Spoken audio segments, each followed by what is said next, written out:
Good afternoon to everyone. I welcome all of you to the 95th lecture in the lecture series in Nonlinear Dynamics conducted by the Department of Nonlinear Dynamics, Bharathidasan University, with the support from RUSA 2.0. It is my pleasure to introduce today's speaker, Professor Ram Roop Sarkar. Professor Sarkar got his PhD from Indian Statistical Institute, Kolkata, in the year 2004. He received the prestigious Humboldt Research Fellowship for postdoctoral studies at Department of Mathematics and Computer Sciences, Institute for Environmental Systems Research, Rosenberg, Germany. In 2005, he joined CSIR, Center for Cellular and Molecular Biology, popularly known as CCMP, Hyderabad, as a scientist, and then became the senior scientist and an assistant professor in the year 2009. He moved to CSIR National Chemical Laboratory, Pune, as a senior principal scientist, and he became professor in the year 2018. He is also affiliated to Academy of Scientific and Innovative Research as a professor, and Dr. Vikram Sarabhai Institute for Cell and Molecular Biology, MS University of Baroda, as an adjunct faculty. Professor Sarkar has a teaching career of 24 years.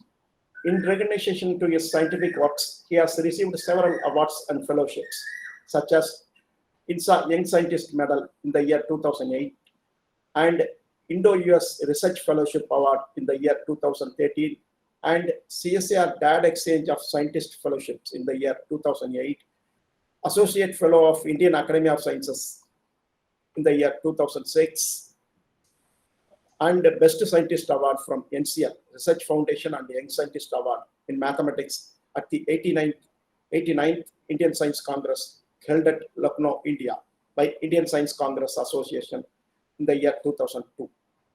He has visited several countries, including Germany, Italy, France, Belgium, and United States of America.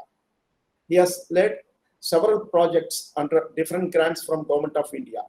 He has delivered more than 100 lectures in India and abroad. He has also reviewed several scientific papers from different international and national reputed journals and is serving as an editorial board member of Frontiers in Systems Biology and Journal of Informatics and Data Mining. And he has published more than 80 research papers in peer-reviewed international journals and has an H index of 24. So with this short introduction, now I invite Professor Sarkar to deliver his lecture. Over to you, Professor. Thank you, Professor Santivalan, for your nice introductions.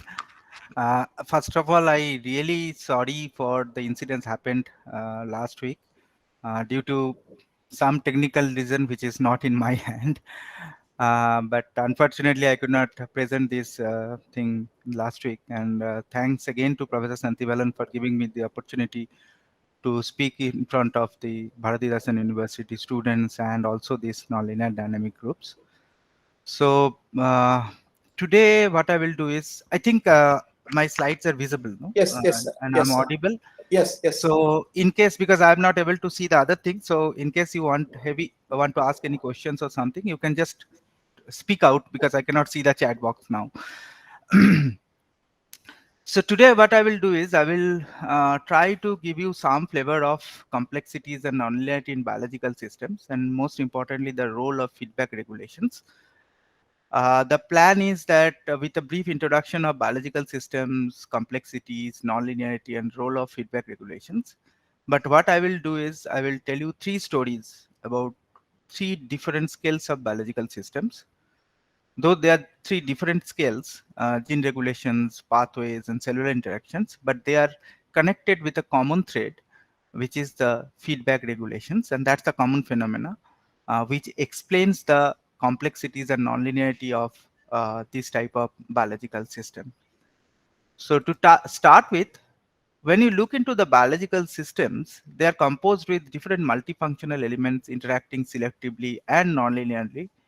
And there are several scales of the biological systems. If you can see the components starting from genes to RNA to proteins, and then inside the cell, Then cell interacts and forms the tissues form the organs, individuals, and the community.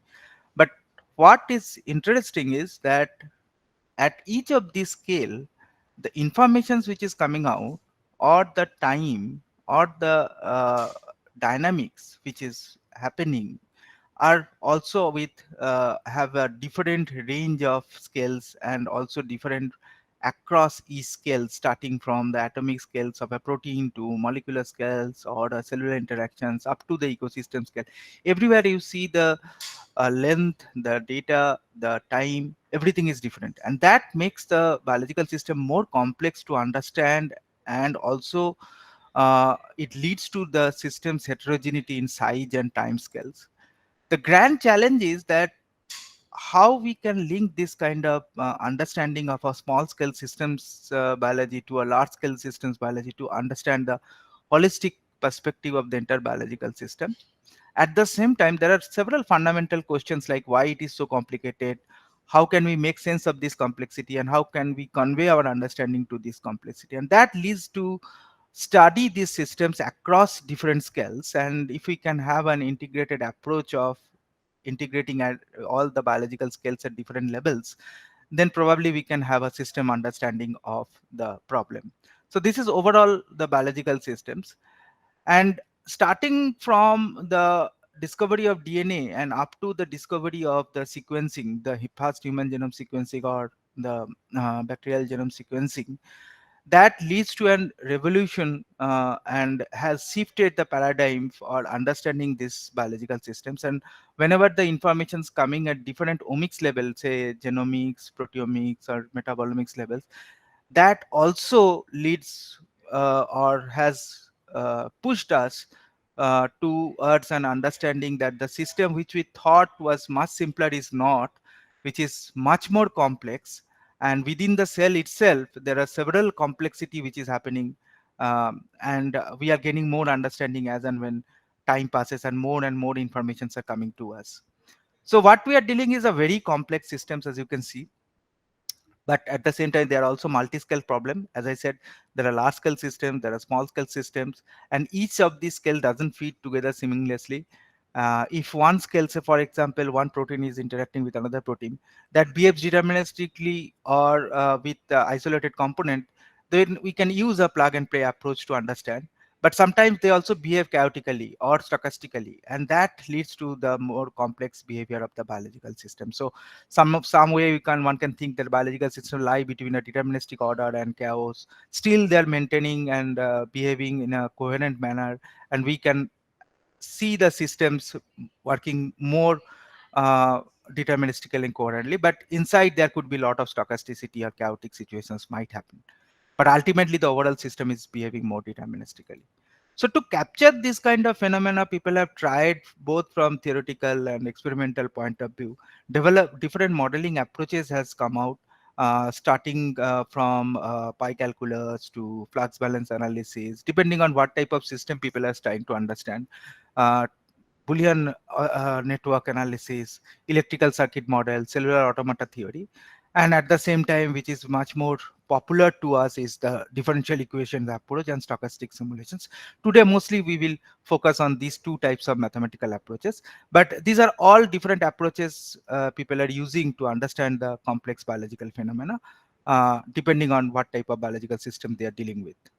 Now, to go a little bit of biology in more details, so when we look into the central dogma of molecular biology, we see that we know the DNA transcribed and it forms RNA, and then there is a translation process which leads to a protein formations. And we know that because of these proteins, we can see a lot of functional behavior of the cells. Now, this is the central dogma of molecular biology. But as I said, when there are a lot of omic informations coming up, this central dogma has now changed to a more systematic central dogma where we know how these functions are happening from the proteins, and we can connect to more phenotypic behavior of the systems using more informations coming at different levels. But what happened is now we have shifted to an era where we can say it's a dogma of in silico biology. When all the informations are coming to us, we now can develop this kind of interaction networks and study the biological properties in a much more better way. and that is what we say that this is the era of dogma of in silico biology. What actually happens is that the collections and integrations of different interacting components of the biological systems within the cells and between the cells also, that leads to an overall reaction network, and that actually leads to the phenotypic behavior and all the functional behavior of the biological systems like coordination, regulations, decision making, evolutions, and so on. If you see that how these biochemical reaction networks are formed, you can see that all these different types of compounds inside the biochemical pathways, like the DNAs, messenger RNAs, microRNAs, siRNAs, different proteins, different metabolites, they're all forming a reaction network, interacting with each other in a different way, and that leads to a chain of reaction pathways, which is known as the biological pathways or biochemical pathways. And there are major four different types of pathways one can classify, like metabolic pathways, developmental pathways, or signal transduction pathways, and gene regulatory pathways. We will talk today mainly focusing on these two different types of pathways as well as the cellular interactions. So this is a glimpse of how these molecular interaction networks of different levels can be seen, and you can see that these are not so simple. They are much more complex, and more nodes or more components are integrated with each other with different types of reactions mechanisms which are going between themselves. So when we look into these kind of complex pictures, then definitely this leads to very complicated systems, and some of these features of the complex systems also can be captured when we study these kind of complex networks. Definitely the nonlinearity, we can see the memory, we can see the nestedness, we can see the modularity structure, and also what is important and the major focus of today's talk is the feedback loops. Now these feedback regulations, they are actually primary mode of regulations to coordinate and control these reactions of between different components. These components can be gene to gene, these components can be protein to protein, or can be cell to cell, and there are several types of feedback loops which are present. uh, Majorly, we know there are two broad category of feedback loops. One is the negative feedback, which in general we, gives the stability or stable type of behavior, and this is mostly naturally selected in the most common form of regulations in this kind of biochemical reaction pathways. Another type of feedback which is known as positive feedback, which leads to more excitable dynamics and amplifications and are known to be potentially destabilizing. But what happens is within this kind of complex network, there are several combinations of negative and positive feedback processes are involved. And that actually leads to a very optimal performance, and also lead to very interesting dynamics, which could be a stability, sensitivity, or a different multiple dynamics. And if you look that there are several type of feedback structures are also identified. Something can be a monovalent control like this. These red dotted lines are the negative feedbacks, and the um, uh, thick brown lines are the positive regulations. So one can see the divalent control, sequential control, nested control, cascade control, and several types of structure, different types of combinations of these negative and positive feedbacks, and the architecture also different. And these all are happening inside these biochemical reaction networks. In natural system, these different types of arrangements of feedback actually generate variety of dynamics, and that's most interesting part. Because if you see that two opposing negative feedback in lambda fuzz, which has been observed, they can behave as a switch-like behavior. But in contrary, this in a different occasions, like in tryptophan operon, these two negative feedback leads to an increased stability. In general, negative feedback gives increased stability.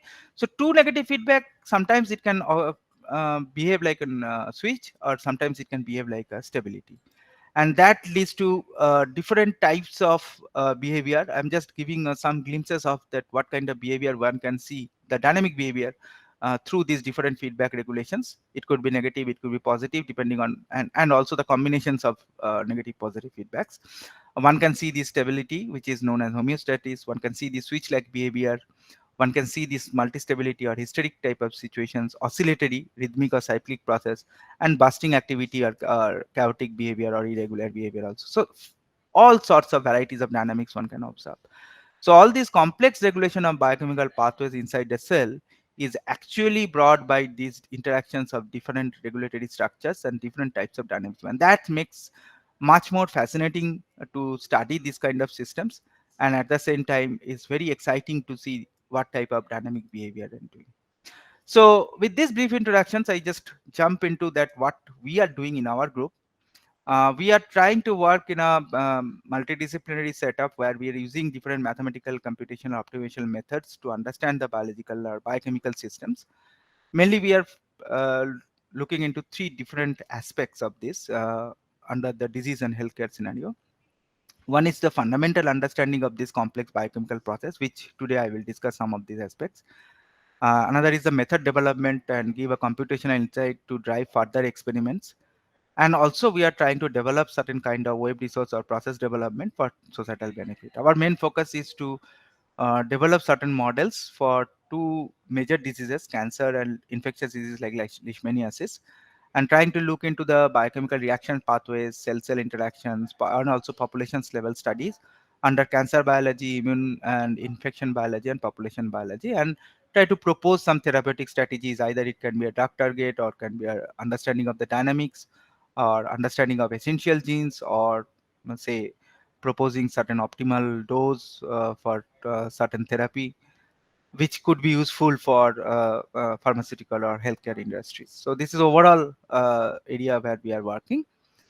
Now to come to the today's main topic, where I will, as I said, I will tell you three stories connected with the feedback regulation. The first one is gene regulations and feedbacks and effect of time delay in negative feedback circuit. This work we have done long time back in collaborations with Professor Somdatta Sinha at Center for Cellular Molecular Biology, and her student Maitri worked with me.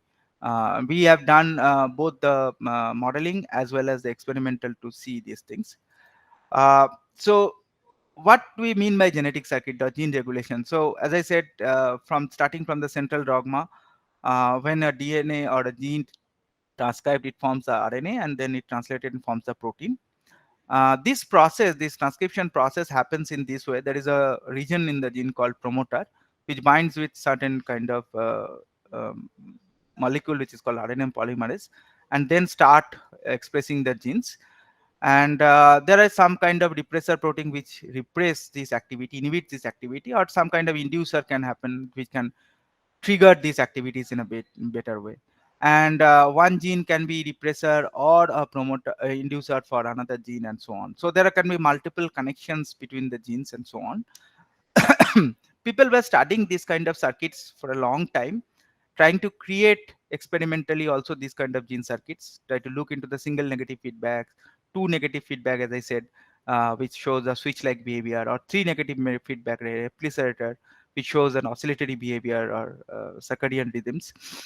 And it's a long study started from almost 20 years. People have been looking at different arrangements of circuits they have been developing.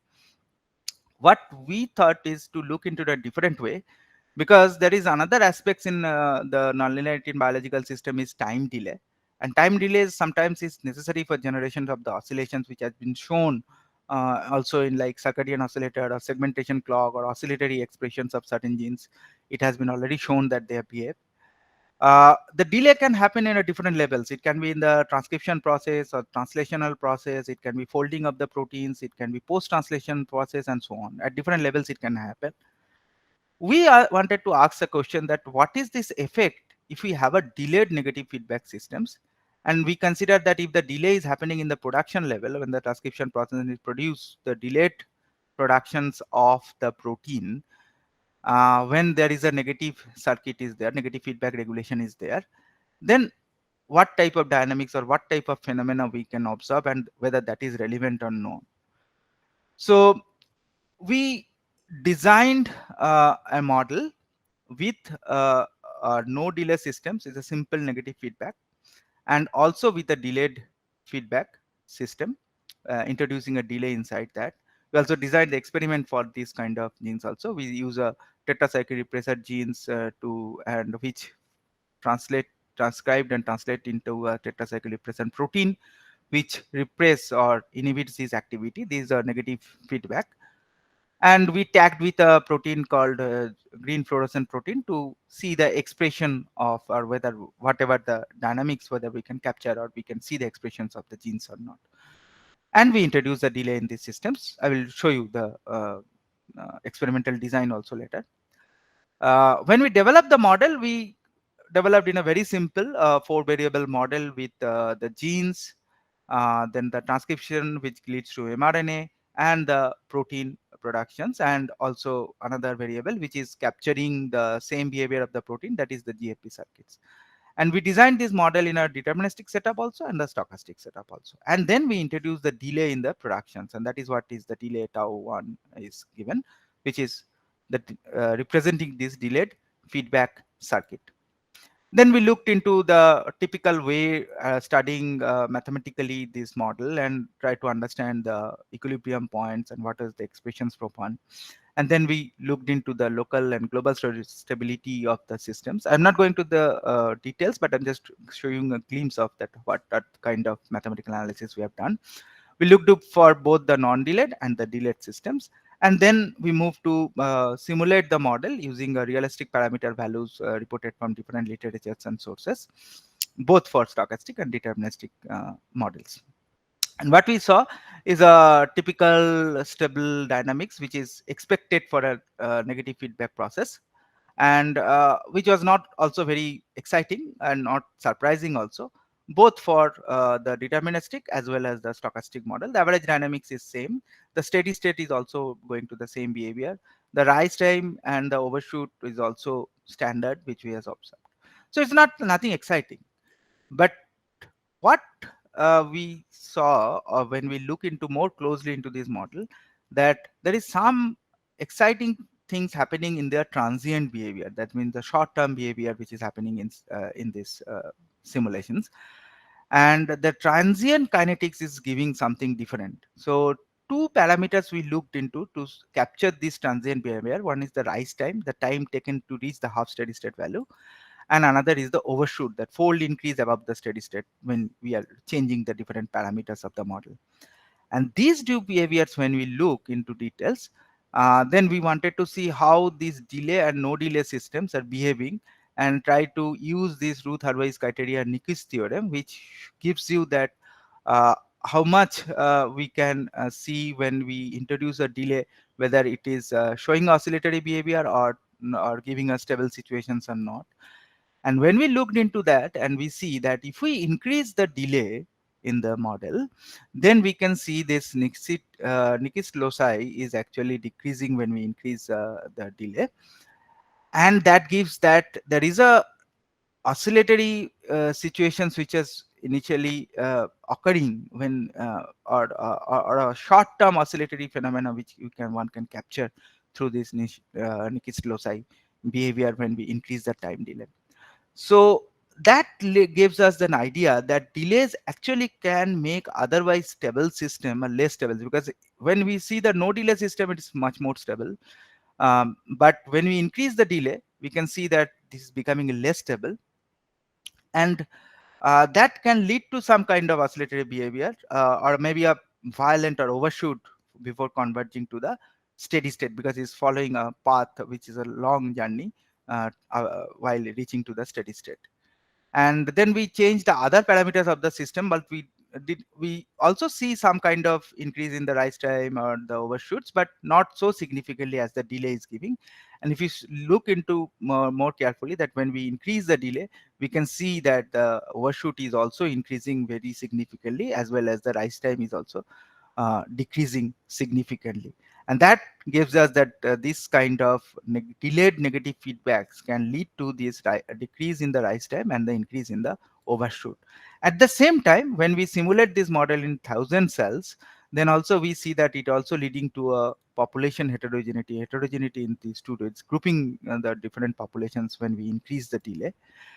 Now, This was the mathematical outcome. And when Maitri did that experiment, and we saw these we designed these basic gene circuits in the artificial operon, and we constructed three different circuits: the basic circuit with a simple negative feedback, the delayed circuit, and a control circuit, just to see that whether the delay is really affecting or not.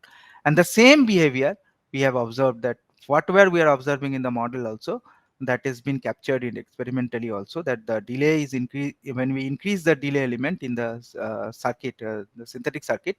It is also showing more overshoots and decrease in the rise time, as well as in the population level also. When we studied the facts, the cell sorters, and studied the populations of the cells also, we see the delay circuit is giving more heterogeneity. So that gives us a very nice understanding about these delayed feedback systems, which shows that the delay can cause a decrease in the rise time and increase in the overshoot and increase in the heterogeneity of the populations. So this kind of delayed negative feedback can be used to speed up the response of the system, because it's showing us some kind of pulse or jumps in the systems, and can be used as a pulse generator, which people later also have shown that there are a lot of other systems where this kind of pulse behavior also have been observed. So when this kind of fast response is required, or mechanisms such as this kind of delayed negative feedback to decrease in rise time and increase in overshoot may be useful. And our circuits which we designed can mimic the different types of control architecture found in nature, and enables the understanding of the function of this arrangement in the biochemical. So it's much more fundamental understanding that how a delayed negative feedback circuit is behaving. So this was one story.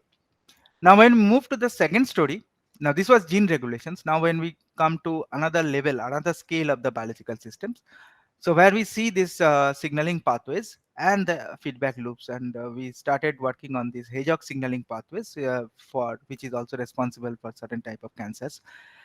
Now, to start with that, what is the signaling pathway? Signaling pathways is nothing but when this is a cellular process which involves in different types of cellular functions like development, repair, cell-cell communication, so on. Typically, when a signal comes, like hormone or different signaling factors, it binds with the receptor on the cell surface. It's a protein, and then that information is translated inside the cell, and there are a lot of biochemical reactions occurs between the different proteins interacting these biochemical networks, and finally they activate the transcription factors which lead to the gene expression inside the nucleus, and that leads to the genetic network. So it's another level beyond this genetic network when we study the signal transaction pathways. This is typically the flow, how the signal comes and binds, and what are the different proteins are involved. But most importantly, the cell responds to various kind of extracellular, intercellular stimuli through this signaling delay from receptor to the effector level, and that is very interesting to see that. But we'll tell the story of today is this hedgehog signaling pathway, which initiates with a protein called sonic hedgehog, and also a smoothen protein in the receptor. It is first reported in the major pathways involved in Drosophila pattern formations and also the development of vertebrate in bio. Later, it has been also shown that this pathway is important because it regulates the activity of another protein which is called GLI. And this regulation of active GLI leads to a normal scenario of the developmental process like vertebral, lung, eye, limb, and so on. But what happens is when this regulation active GLI becomes deregulated or disturbed or disrupted, then we can see lot of cancer scenario, and lot of different types of cancer. These sonic hedgehog pathways are involved, and that was where we are working, because when we were working on the cancer, different types of cancer, we were interested on this pathway because to see the activity of these pathways or how these different regulations are going on, so that we can control the cancers and so on. That was the idea we started with. Now, when we look into this pathway, then we see that it is mainly regulated by the smoothen protein, SMO, in the membrane of the cell. And there are a lot of drugs which are also available in the market which can regulate this activity through this smoothen. But at the same time, there could be some alternative targets which can also regulate these GLI activations, and that was the objective where we wanted to study. If you look into the pathway in a much more details way, you can see this sonic hedgehog protein SHH binds to this protein called receptor called PTCH, and that mediates the activity of the smoothen protein, which further regulates the GLI protein with another protein called SUFU, and that regulates the entire activity of GLI regulations. And these active gly formations with SUFU then also regulate the activity of another protein called HHIP, and that is also connected with sonic hedgehog. So sonic hedgehog plays with two different roles with PTCH and hedgehog. Through SMO regulates activity of the gly. That is what is happens. Interestingly, that when you have a low sonic hedgehog concentrations, it inhibits the PTCH activity, and when you have more SHH active sonic hedgehog protein, it activates more gly proteins. Okay, so that was interesting, and we try to collate all the different interactions of this entire pathway and try to find out using different approach, Boolean approach. We also try to identify several targets. This is a drug which is already known, bismogedib, to control this smoothen protein activity. But we also proposed certain kind of different potential targets to activate the protein. But what we were not satisfying, that why this mechanism is happening, why there is a need for alternative targets, and why, how, even if we identify the alternative targets, are we sure whether we can control the cancer scenario or not?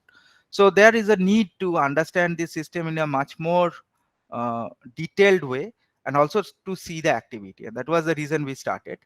Now, if you see this core hedgehog signaling pathway, which I have shown this picture, you can see that interestingly here also certain kind of feedback regulations playing an important role. So you can see one positive feedback, which is the GLIA, and the negative feedback, which is also coming from PTCH. And SUFU is playing an important role to regulate this negative and positive feedback. So one positive, one negative feedbacks is also playing an interesting role, along with several proteins and their mechanisms like HEAP and PTCH, smoothen, and so on. So that is what led us to another interesting study to see the feedback regulations in this kind of signaling pathway. So we again try to model this entire pathway. It's a little bit larger model with all the different proteins and their interactions included into different types of dynamics, mainly the Michelson-Menten kind of kinetics we have used. And then when we looked into the simulations, we used the parameter values again available in the literature and so on. And then we simulated the dynamics of this pathway. We see that the overall dynamics is a typical how the signal pathway behaves. We can so see that increase, and then the different levels are going to a stable behavior after certain time hours. But when you play with the different parameters, different concentrations, you can see that now the changes which are happening, and you can see that this is what is happening actually in the hedgehog signaling pathway, which is already reported, that when we have a low SHH in the environment, we can see this production of more gly regulatory protein, which is leading to a behavior which leads to the cancerous situations. But when we have high SHH, then we have more active gly regulations and much more normal behavior which is happening. So SHH is playing an important role, and another player, which is SUFU, which is also playing an important role, because if you change the concentration of the SUFU, you can see that now the behavior changes to not like a very stable kind of situations, but you can see the graded kind of response, and this kind of response is also experimentally shown later. And interestingly, when you have a model, then you can play with different parameters, and then we try to investigate these feedback loops in much more details. And when we look into these feedback loops, that when we have no feedback, then we can have more steady state gly produced, and we can have a sigmoidal switch like behavior. When we have no positive feedback, then we can see the steady state gly activator concentration reduce considerably and maintaining a graded response. And when we have no feedbacks, nothing, both negative and feedbacks, we can have a saturating response of gly activity. And when both feedbacks are present, then these SUFU and HEAP proteins are playing interesting role to make a balance between this switch-like behavior and the graded response. And that came up from our different perturbation studies, and we have shown that the SUFU and HEAP playing an important role, that either it can lead to altered sensitive switch-like behavior when low SUFU concentrations, and when we have a high SUFU abundance, then we can see a graded response of the gly activity regulations, and that lead to a very interesting understanding of these normal and cancerous situations. That in a normal situations, when you see these, because these are development pathways, so when you see the pattern formations, this abundance or high SUFU concentrations give you a graded response of the active gly concentrations, and that's completely a normal behavior, normal situations for the cells. But when you have a low sulfur concentrations, it leads to a more monostable irreversible switch of active gly. And since it's a irreversible switch of gly, so in a low sulfur concentrations, it can actually lead to cancerous situations which cannot be retrieved back. So then we looked into the different parameters through which we can actually stop this activity, so that we cannot reach, or we should not reach to this monostable irreversible switch like behavior. And then we find that we can see this glide exporter protein transcription factor, which if we can uh, target, then we can stop these translocations and can stop this kind of irreversible switch like behavior. And that helps us to give not only a fundamental understanding about these protein protein interactions and the feedback regulations, but also helps us to identify that how we can control a cancerous situations through regulating this active glide nuclear translocation, as well as truncations of active gly from the gly pressure proteins.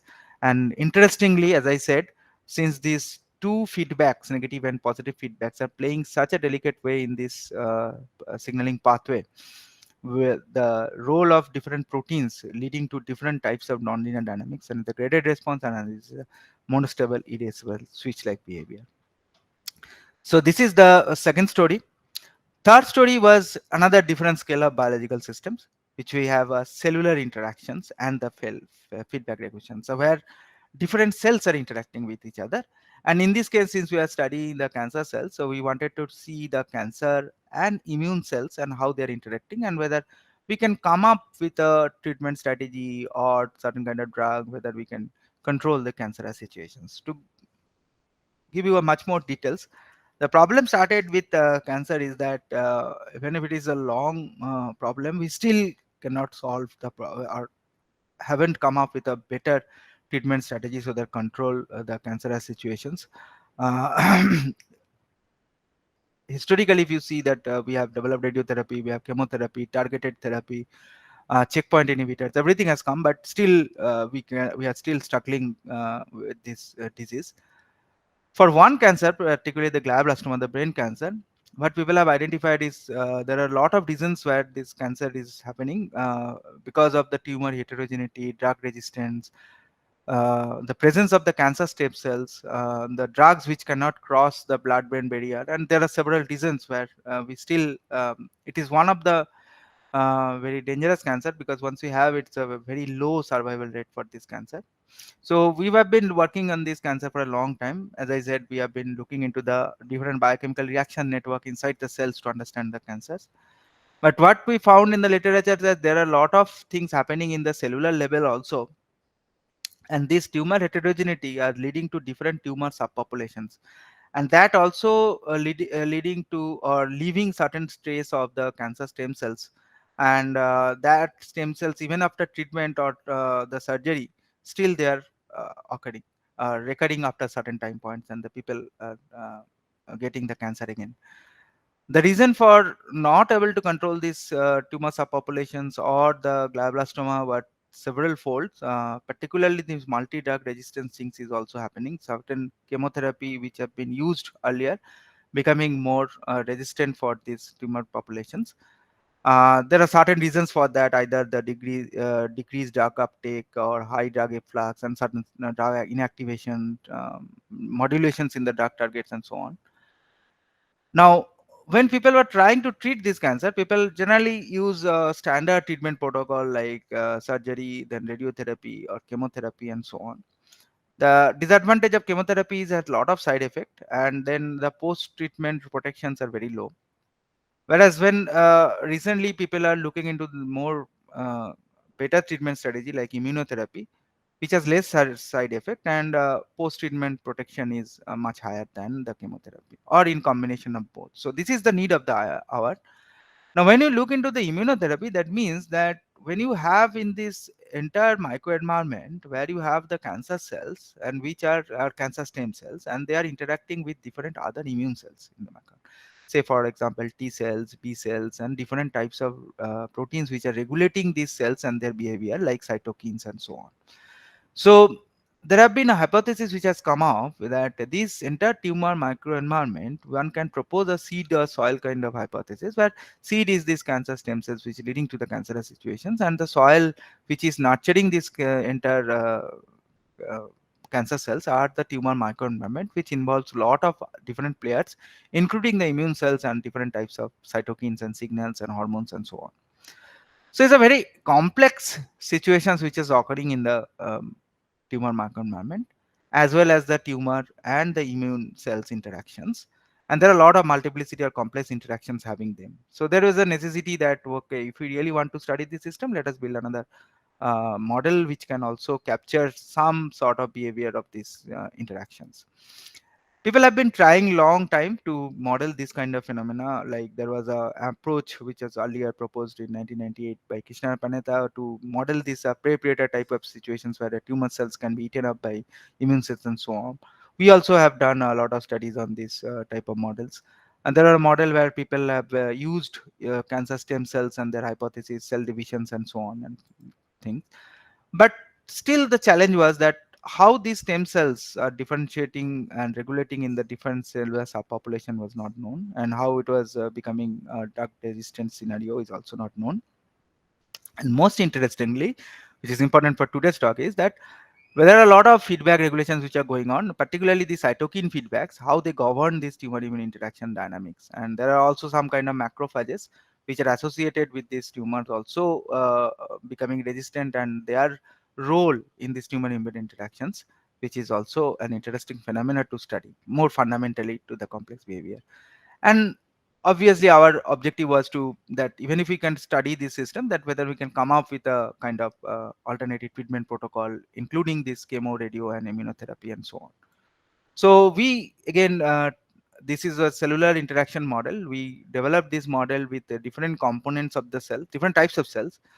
First is stem cells, stem resistant cells, cancer cells, cancer resistant cells, and several immune cells like cytotoxic T cells, macrophages M1 and M2 macrophage, T helper cell 2, T helper cell 1, and so on.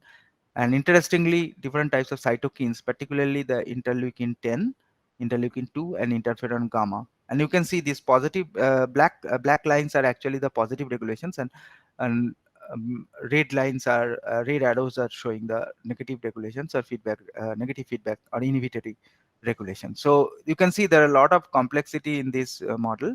Uh, which includes several types of negative and feedback regulations occurring.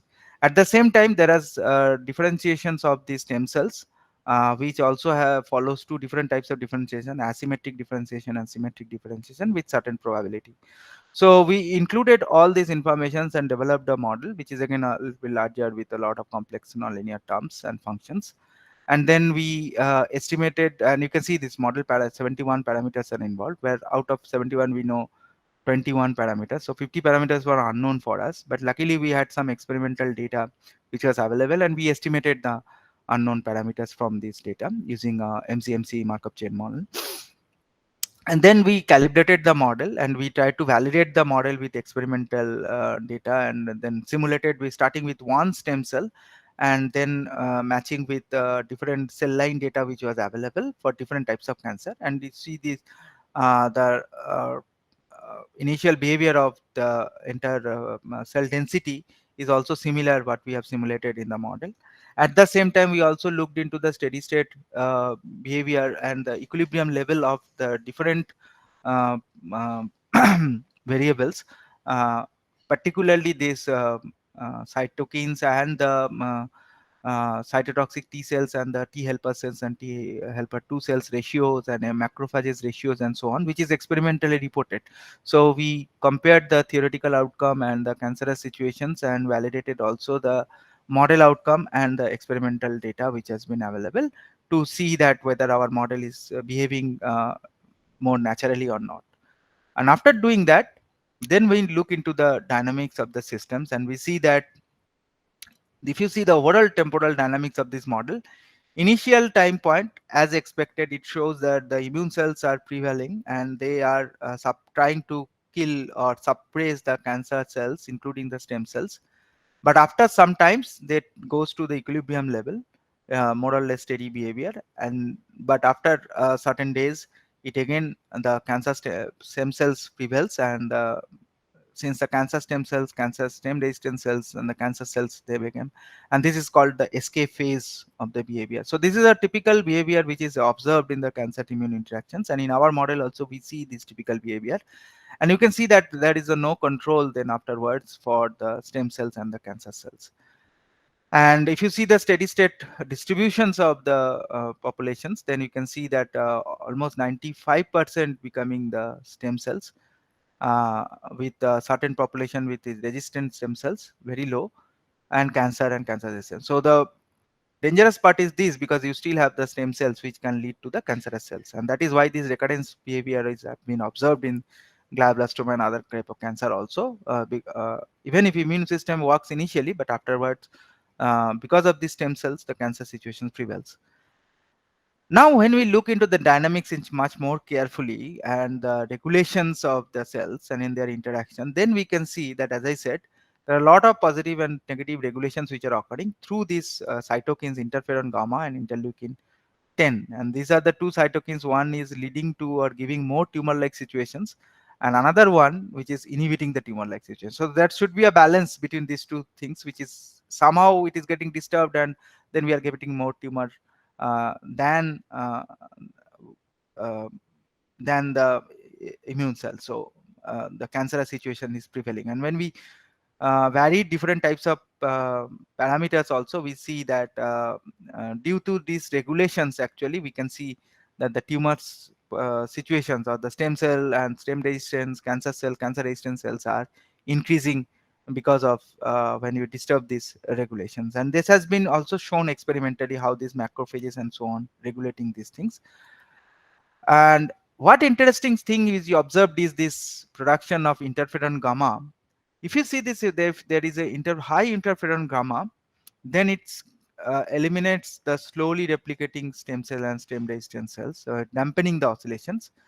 And cancer and cancer resistant cells show stable oscillations when there is a high, but when there is a low production of interferon gamma, then we can see a much more oscillatory behavior, and that's called the interferon gamma paradox. Once we published this work, actually our work was theoretical, and then there was an experimental study which established that whatever we have proposed earlier is also correct. They have also found that interferon gamma actually plays this or acting as a switch to either damping the oscillations or giving oscillatory behavior and leading to the cancerous situations.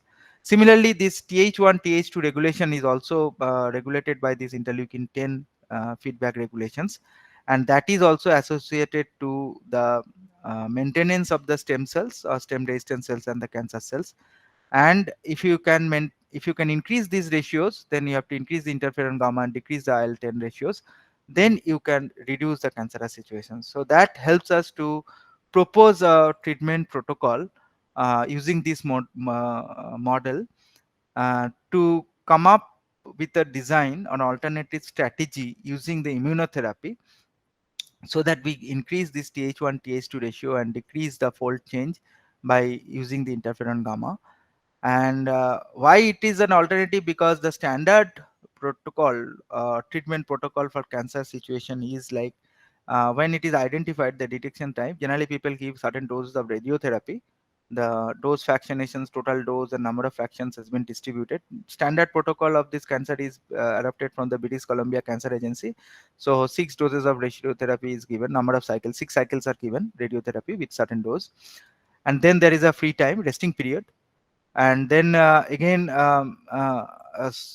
sorry, the standard is first they give a chemotherapy of 6 cycles, and then there is a resting period, and then the radiotherapy, and then there is a free time, and then again they start another 6 cycle of chemotherapy. So this is a standard protocol.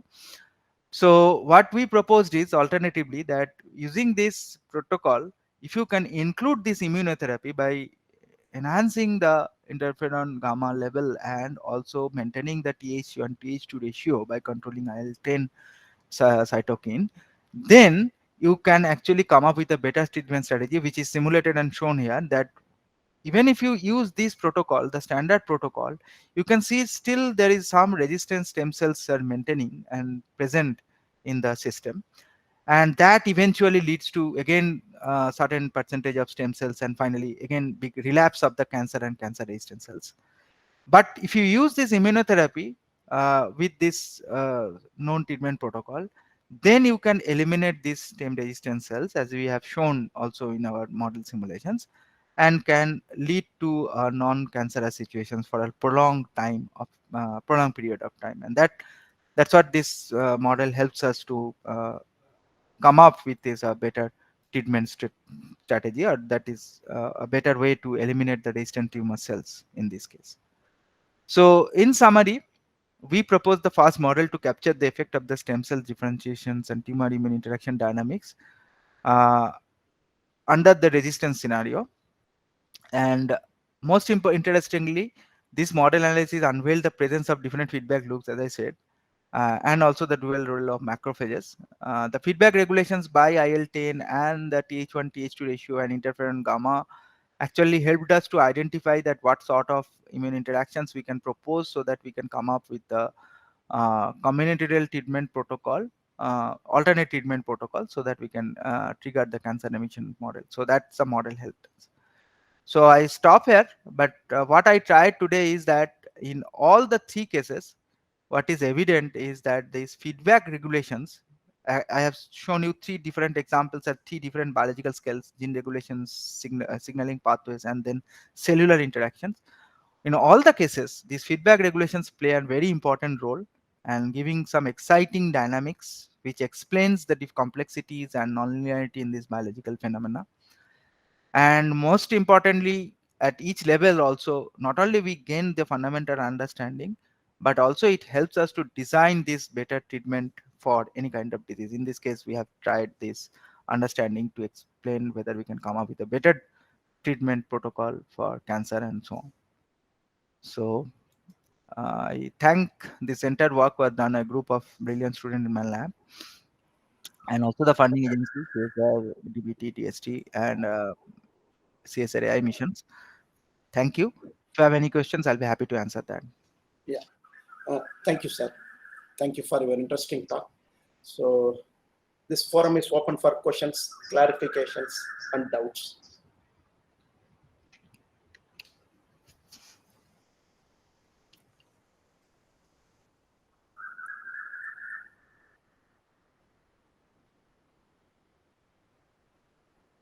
Any questions? No.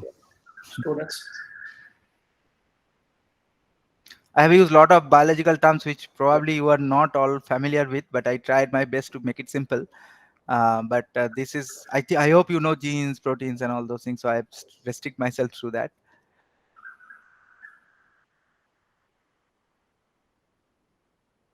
Sir, I have one doubt. Yeah, please. In the tumor immune interaction model, Yes. You have a set of equations, and you said there are 71 parameters or something. Yes. And yeah, so how do you choose the initial conditions to solve that? So again, so for like when we did the parameter estimations, we use this experimental data to estimate the parameters, and we use this MCMC algorithm for parameter estimations. Now, these initial conditions are also, some of the initial conditions were also reported, and some of these again we assumed, uh, and also use them for the parameter estimations and the sensitivity analysis, and fix them to start with.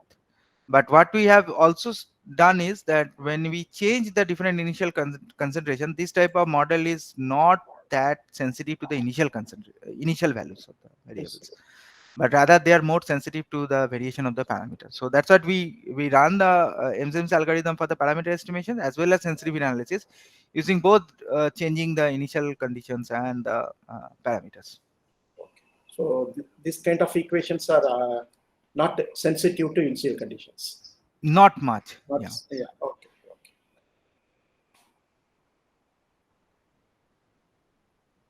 In fact, if you see this next example, when we calibrated the model, when we start with the initial values, which is also reported somewhere in the literature also, just started with one stem cells. And if you start with two stem cells also, you will see this kind of exponential behavior, and that is Okay. what is expected. So the overall behavior doesn't change. Maybe the equilibrium level or the change in the pattern of the curve might be a little bit this side or that side, but overall behavior is similar. So this is also true in the second case, which you Yes, mentioned, the set of yes, equations. Yeah. yes, yes, The generalized hedgehog model. yes, yes, Okay. yes. Students,